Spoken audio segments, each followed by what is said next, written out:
Hai teman, selamat datang di channel Sekate New. Jangan lupa pada teman-teman untuk like, komen, dan subscribe supaya tidak ketinggalan update dari channel ini. Mimin ucapkan terima kasih. Selamat menyaksikan. CEO Angkuh bab 23. Happy weekend semuanya. Selamat malam minggu. Langsung saja. Della memberikan berkas-berkas yang harus ditandatangani oleh Bian. Lelaki itu datang terlambat karena tadi maminya datang. Sebenarnya alasannya bukan karena itu juga, tapi karena moodnya sempat memburuk. Tapi melihat Della, semuanya jadi berjalan baik-baik saja. Bulan depan ada meeting langsung dengan Pak Kim Jong In dari Korea, ujar Della. Gerakan tangan Bian berhenti lalu mendongak. Bulan depan? Iya pak, Bian mengangguk. Berarti kita dikejar deadline-nya. Biar di sana bisa sekalian liburan. Apalagi kamu semenjak kerja di sini nggak pernah dapat libur panjang kan? Tapi tidak bisa seperti itu pak. Kita hanya 1 minggu di sana. Setelah itu kembali karena proyek baru akan dimulai. Ditambah 3 hari nggak bisa gitu? Tidak pak, 2 hari. Della menggelengkan kepalanya. Bian menghela napas panjang. Oke, sehari? Tetap tidak bisa pak. Ya udahlah, sekalian aja nanti kita sambil bulan madu.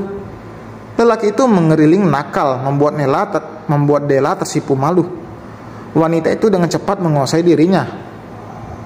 Maaf pak, ini di kantor, Anda tidak boleh seperti itu. Della langsung melangkah mundur saat Bian berancang-ancang menarik tangannya. Saya boleh lanjutkan pekerjaan saya pak? Bian mengedikkan bahunya. Nanti siang. Della yang baru saja akan melangkah kini terhenti. Kenapa pak? Ketemu sama calon mantan pacar kamu itu? Jadikan aku gak mau lama-lama loh. Iya, saya sudah buat janji. Hari ini Bian akan menepati janjinya pada Della. Ia akan membantu Della keluar dari lingkaran yang membuat wanita itu tersiksa bertahun-tahun karena berhutang budi pada Pak Santoso, lelaki yang berencana menikahi Della. Mungkin saja jika saat itu Bian tidak melihat apa yang terjadi, bisa jadi Della akan benar-benar menikah dengan Pak Santoso. Sebenarnya Della sudah beberapa kali menolak tawaran Bian untuk mengembalikan yang Pak Susanto kasih, karena Della pun sedang berusaha untuk itu. Ia mengumpulkan uang gajinya untuk bisa mengganti uang yang pernah dikeluarkan Pak Santoso untuknya.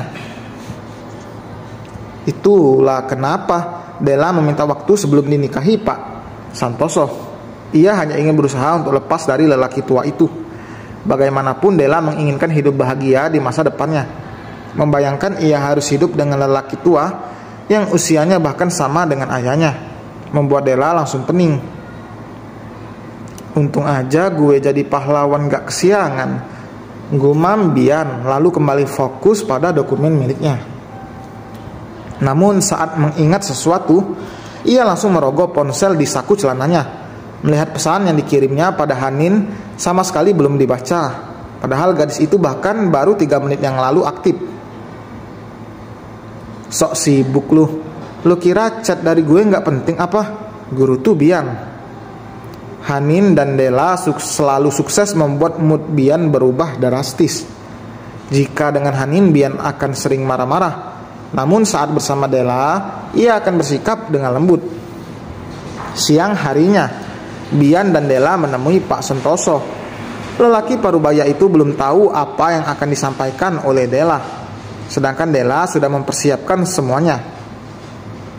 Ia bahkan sudah pindah dari rumah itu ke rumah kontrakan yang jaraknya juga tidak jauh dari kantor. Soal itu Bian tidak tahu karena Della pun tidak ingin selalu merepotkan lelaki itu. Bapak tunggu aja di sini. Bian menahan tangan Della dengan mata menyipit. Kok bapak sih? Alis berkerut sampai bertaut. Emang biasanya begitu pak? Ini kan di luar. Panggil yang lain dong. Mas ke atau sayang gitu. Della memukul pundak lelaki itu. Apa sih? Kalau nggak mau gaji kamu aku potong. Della mengerucutkan bibirnya kesal. Mainnya potong-potong gaji. Gaji kamu aku potong, tapi nanti juga aku nafkahin kamu kok. Memang yakin saya jodoh bapak? Gimana kalau numpang lewat doang? Kalau numpang lewat ya saya cegat biar menetap. Lelaki itu tersenyum lebar. Sayang sekali romantisnya untuk wanita lain, bukan untuk istrinya. Sebenarnya Della agak takut untuk melakukan ini, namun Bian selalu meyakinkan jika semuanya akan baik-baik saja. Orang yang ditunggu pun datang. Pak Santoso terlihat heran karena Della datang tidak sendirian. Ia berpikir itu rekan kerja Della, karena ini masih jam kantor, tepatnya jam istirahat. Teman kamu? Tanya Pak Santoso menunjuk Bian dengan dagunya. Bian mengulurkan tangannya dan lelaki tua itu menyambut. Saya, Abian Sandara Harja. Mungkin Anda tidak kenal saya, tapi kenal mendiang ayah saya. Pak Santoso terkesiap. Kak, kamu anaknya Aska? Bian mengangguk. Iya, kamu mirip sekali dengan Aska. Della pun heran. Ia menoleh pada Bian, seolah minta penjelasan, tapi untuk saat ini yang terpenting adalah mengutarakan tujuan Della. Jadi, Della kerja di tempat kamu? Loh, Om nggak tahu ya? Pak Santoso menggelengkan kepalanya. Della hanya mengatakan dirinya bekerja menjadi sekretaris, tapi tidak memberitahu perusahaan mana yang mempekerjakan dirinya. Tidak ingin mengulur waktu, Della menyerahkan kunci mobil dan kunci rumah yang diberikan Pak Santoso. Apa ini? Tanyanya heran. Maaf Om, aku nggak bisa. Apa maksud kamu nggak bisa? Pak Santoso menggebrak meja membuat beberapa orang mencuri pandang perhatian. Della bahkan kaget sekaligus takut, tapi tangannya dari tadi digenggam Bian. Lelaki itu seolah ingin meyakinkan semuanya akan baik-baik saja. Saya akan ganti uang yang Bapak keluarkan untuk pendidikan dan biaya hidup Della. Perhatian Pak Santoso kini beralih pada Bian. Apa maksudnya? Saya ingin menikahi Della dan saya bersedia untuk membayar biaya hidup calon istri saya ini selama dia hidup di bawah tangan Anda. Pak Santoso terlihat menahan emosinya. Jangan mentang-mentang kaya, jadi kamu bisa seenaknya ya, bentaknya. Saya bukan seenaknya, tapi saya tidak tega melihat wanita yang saya cintai tersiksa, apalagi harus menikah dengan Anda, yang bahkan lebih pantas jadi ayahnya. Pak Santoso berdiri, membuat kursi berdecit. Ia menarik kerah ke meja Bian dan melayangkan sebuah tinjuan. Bangsat. Della berusaha melepaskan tangan Pak Santoso dari Bian. Kalau Anda masih menahan Della, saya pastikan perusahaan Anda satu-satunya itu hanya tinggal nama. Saya tidak main-main dengan ancaman saya. Bian menarik tangan Della setelah cengkeraman Pak Santoso terlepas. Tidak akan ada yang berani jika berhadapan dengan perusahaan raksasa yang kini dipegang Bian. Karena perusahaan Pak Santoso yang sudah mulai goyah itu jelas akan hancur hanya dengan atau hentikan jari. Tapi Bian tidak akan setega itu melakukannya. Ia hanya memberikan gertakan saja agar Pak Santoso takut. Lega sekarang, Bian memperhatikan Della dari sudut matanya. Wanita itu mengangguk. Terima kasih, saya pasti akan mengembalikan.